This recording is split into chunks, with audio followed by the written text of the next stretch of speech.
In 1977, the United States Congress found widespread abuse, deception, and unfair practices were used by many debt collectors. Congress found that abusive debt collection practices contributed to the number of personal bankruptcies, marital instability, the loss of jobs, and to invasions of individual privacy. The legislative response was the Fair Debt Collection Practices Act. It is the purpose of this law to eliminate abusive debt collection practices by debt collectors, to ensure that those debt collectors who refrain from using abusive debt collection practices are not competitively disadvantaged, and to promote consistent state action to protect consumers against debt collection abuses. The purpose is to protect consumers from bad actors attempting to profit from fraudulent and unlawful practices. The law limits what debt collectors can say or do. The Act applies only to the collection of debt incurred by an individual consumer primarily for personal, family, or household purposes. It does not govern the collection of business debts, corporate debts, fines, penalties, or taxes. A debt collector is defined as any person in any business the principal purpose of which is the collection of any debts, or who regularly collects or attempts to collect debts owed or due another. With a few exceptions, the FDCPA does not apply to the debt collection efforts of an original creditor.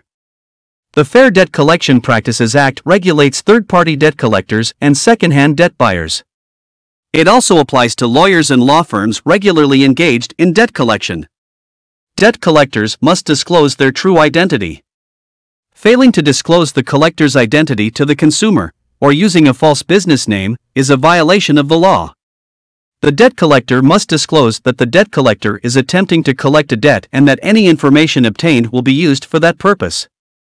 The debt collector may not falsely represent or imply that the debt collector is vouched for or affiliated with any state or federal government agency. This includes the use of misleading symbols or logos. An original creditor may not use any name other than his own or falsely indicate that a third person is collecting or attempting to collect its debts. A debt collector may not falsely represent the communication is from an attorney when it isn't. This includes the use of fake court papers or language that could be construed as legal advice. Harassing communications is prohibited. A debt collector may not engage in any conduct the natural consequence of which is to harass, oppress, or abuse any person in connection with the collection of a debt. Failure to honor a cease and desist notice by continuing further communications after the consumer asked them to stop is abuse. Telephoning before 8 a.m. or after 9 p.m. is an abuse. Threats and intimidation are not allowed. The use of violence or the threat of violence, or any other criminal means to harm a person, their reputation, or property is illegal. Debt collectors may not use abusive language, including religious slurs, profanity, obscenity, calling the consumer a liar or a deadbeat, or the use of racial or sexual epithets. They may not make false or abusive claims, such as "your credit will be ruined forever," or "we will have you fired from your job." Threatening to garnish wages or seize your property without the legal authority or intent to do so is forbidden. Public shaming is an abuse. The use of symbols, logos, or language on the outside of an envelope indicates an attempt to collect a debt such as "account past due" or "final notice" are forbidden. Postcards are not allowed.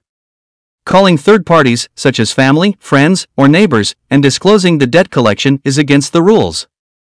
Deceptive, confusing, or misleading communications, unfair practices are prohibited. A debt collector may not use unfair or unconscionable means to collect or attempt to collect any debt. A debt collector may not falsely represent the validity, amount, or legal status of the debt. A validation of debt notice cannot be overshadowed. The consumer must receive notice of his rights in a manner that is not confusing. Communicating with the debtor when the debt collector knows the consumer is represented by an attorney is not allowed. If you want a complimentary evaluation of your debt collection problem and possible referral to legal representation, click the link below.